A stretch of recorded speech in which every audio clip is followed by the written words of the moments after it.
Hey, folks, how you doing? Look, I'm sure we've all heard the expression, jack of all trades and master of none. Now, for me, some car manufacturers suffer the same thing, and they try and make cars like all things to all people, some cars in particular anyway, which for me is like saying to Usain Bolt, look, while you're running the 100, can you just bung a suit on? Anyway, Steve went out to test a car, a new car, that suffers the very same problem. This is Jaguar's new limousine, the XJ. But it's not just any XJ. This is the XJ Supersport. Now, it may look rather posh on the outside, but it actually accelerates a bit like this. Now, that's rather brisk, don't you think, old chap? Instead of the regular XJ's 283 kilowatts, the engineers at Jaguar have added a supercharger and turned up the wick to 375 kilowatts. Exactly what you need in an almost 2-ton limo. With its ultra-posh interior of polished wood and leather, this is a car that would be at home transporting royalty. Or at the very least, some cashed-up footballers.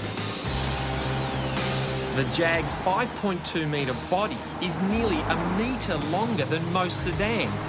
But because it's made entirely of lightweight aluminium, it does 0 to 100 in an impressive 4.9 seconds. But I just don't understand who needs such a car. Who needs a car that's got the engine that, well, frankly, should be banned by the Geneva Convention in the automotive equivalent of the QE2? It's like needing a ballerina that can double as a front rower for the Wallabies.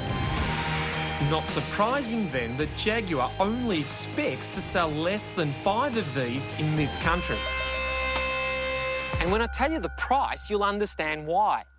That thing is nearly $400,000, which is a hell of a lot of money to pay for a car that's, well, at best, slightly confused about what it wants to be. But at least it's a Jag. What I can't understand is why anyone would want to buy that. What, the HSV Grange? What's a quarter of the price? That's easy. Look, HSV's been saying for more than 20 years that they're nipping at the heels of the finest European cars. Now, with this new Grange, which is loaded with technology, have they actually bridged the gap?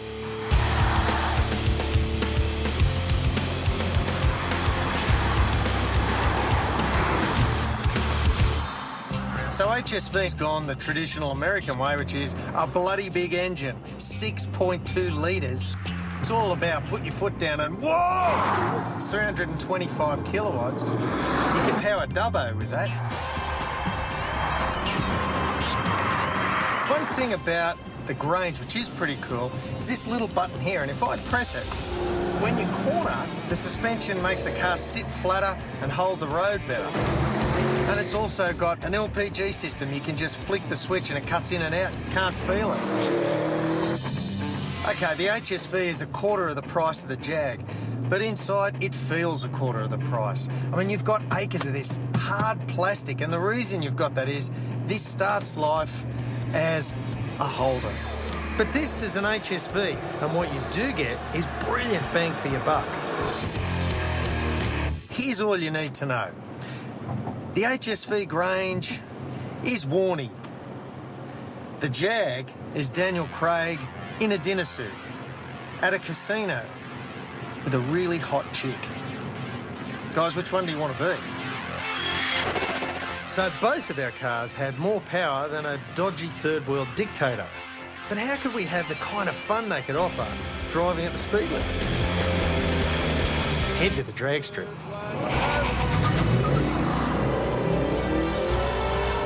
To be honest, the result was closer than we expected. But by a shiny, upper-class nose,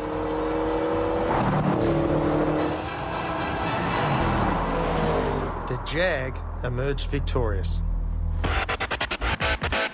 But who would win a contest of high culture? No,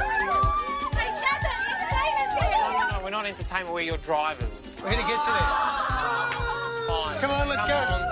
Because we couldn't find any royalty to test our cars, we got the local version instead. Well, you take 2 friends, come with me. 6 suburban princesses on a hen's night. Good luck, Stephen. You'll need it. So, when the girls have a night on the town, which car would they prefer? I can't move. What, you'd rather be in the Holden? Oh, any day. This is a Jag. cares? It's a $400,000 Jag. I wanted to go on the Jag. They said we're going to go on the Jag. In the Jag? Yeah. What do you want to go on the Jag for? That's an old man's car. While Ewan was convincing the girls about the cool credentials of his HSV, Thank you. You know, If it was for royalty. a princess, it would have more tiara room. There's not enough tiara room. I was trying to convert this bunch of Holden lovers into fans of my svelte super limo. Have a look at the back of the seat. You've got your own personal little tray. You can have cheese and caviar. Who cares about cheese? It's a hen's party. We want alcohol. With these girls, it seemed that size did matter. See, there's plenty of room back there, isn't there? Look at that. Look at all that leg room. It's very spacious. It is. They say that a car's an extension of a guy's head. But there was no getting away from HSV's no-frills interior. What's with these seats? I don't know what it is, but it's cheap. It's not the Jag. So after rigorous testing for performance, features and danceability, it was time for the girls to choose. What brand would you rather be in? Would you rather be in a Holden or would you rather be a Jaguar? This is the best HSV they've ever made. So where can we go on the Jag? The result? Split. Just like the personality of our powerful luxury limos. Hey, that's the most exhausting road test I've ever been on. Yeah. Okay, so the only thing left to do, of course, is hand both cars over to the Stig. Righto, so 5-litre supercharged 500 horsepower V8 in the Jag, 6.2-litre naturally aspirated mouth-breathing V8 in the HSV. Now, we've told Stiggy the luxury cars don't spill the drinks. Exactly what he's not doing. You already Sideways through turn 2. That Jag's a cocktail shaker, look at it. All the way up the hill. Now down the hill. Are they as sideways? Well, ish. No, pretty neat. Obviously the track is not mildly moist. It's slightly sloppy today. It is. Oh, Lots of look at brakes that. from the I'll tell you what, that HSV's quick. Okay, how's he Jag, going? whoa! Mate, Steve, I'm just wondering, is the traction control on the Jag? It looks to be a bit faulty. What do you think? Absolutely. On the run up to the bus stop. Is it as sideways as the question mark? Here it comes. Absolutely is. Stig. Self-levelling shocks doing their job across the line. At the time. They both look good. Right, let's get on. Let's get All right. What are we getting first? Grange was first. HSV Grange does it in a 1:31.34. There we go. It's exactly the same as a AMG Benz. There you go. That's quick. Okay, the Jaguar XJ Supersport does it in a 1:29.03. That is properly fast. Okay, that's all great. Yep. You like it? Would you have one?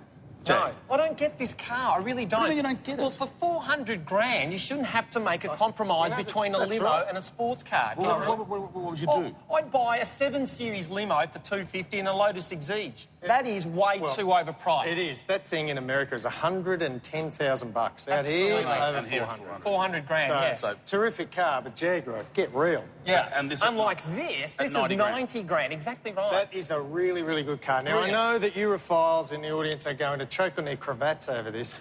That is a great car. All right, so it's bang for buck that we're talking about. Like, if that was half the price, at $200,000, would you have 2 or 250, that's brilliant, absolutely, yeah. But not for 400. So for bang for your buck, you get spend the 90 grand. Done, Grange, that's the choice. All right, That's it. done. So in summary, go Australia. Oh.